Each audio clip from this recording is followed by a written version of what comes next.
Hello, Grumpy Old Fart here.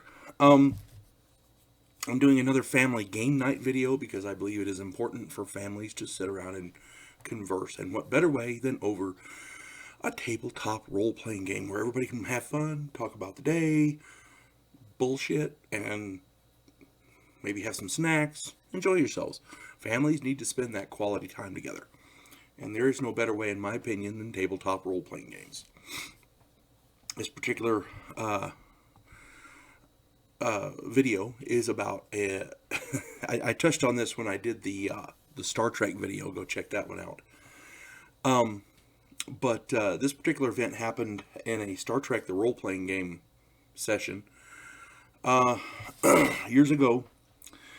My gaming group wanted me to run Star Trek the role playing game. I said, cool, no problem. I love Star Trek. Anybody who knows me knows that. And in my opinion, the best version is FASA, F-A-S-A, their game from 1982. Brilliant game, easy to play, easy to run, very basic, but very modifiable, very doable. You can do a variety of different things with it.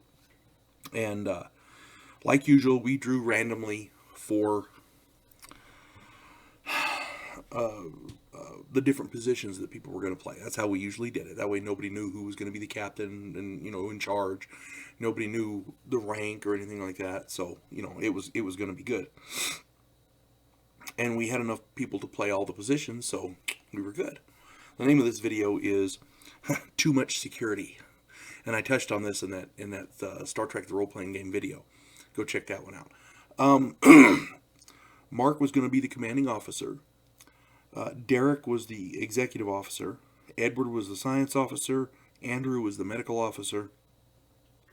Michael was the helmsman. Bobby was the security chief.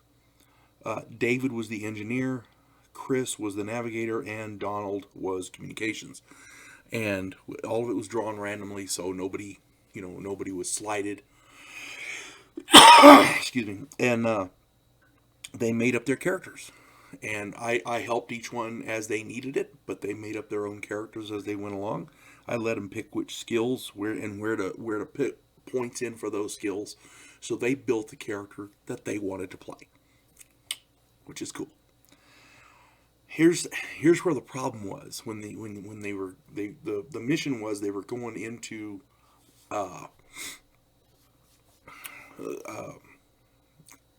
not uncharted space, but on the fringe of uncharted space, and they had one colony out there, and they had lost contact with this colony. So they went out and they were going to go and investigate and find out what was going on. I want to say the name of this ship was the Potemkin.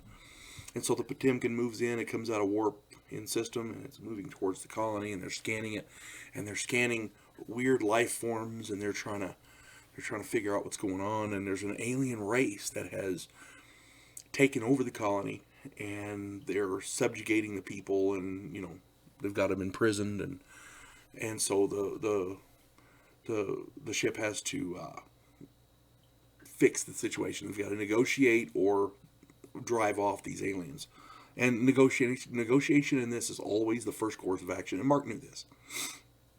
The problem was he couldn't get any information on these aliens because the science officer couldn't run the sensors. He couldn't, and he had no.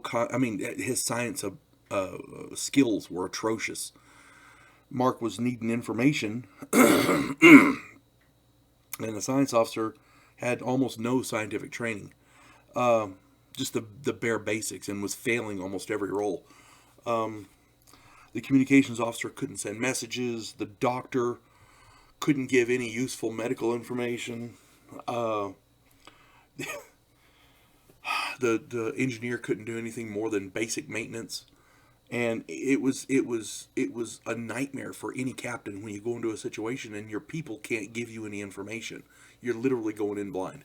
And poor Mark, he was trying hard to get information. But when the captain can do all their jobs better than them, what's the point? He should have went in a shuttle. But everyone was a Rambo clone who was a phaser marksman and knew ground tactics better than Napoleon.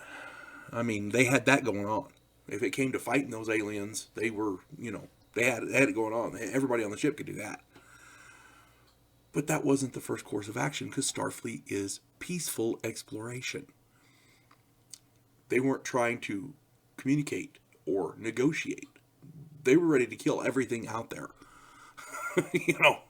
And so that's one of the things you have to watch out for. And I mentioned this in that video. It's one of the things you have to watch out for when you're playing this game. Because in this, it's a team game. Everybody has a function, and if you can't perform your function, you're useless to the team. Doesn't matter how good you are at fighting. But that was, Mark had a hell of a thing. He actually had to call in help from another starship. Okay? And he had to work in communications to do that, because Donald couldn't do it. And it was a nightmare. I felt so bad for the guy. After that mission was over, they had the other ship come in and take over, and they went back.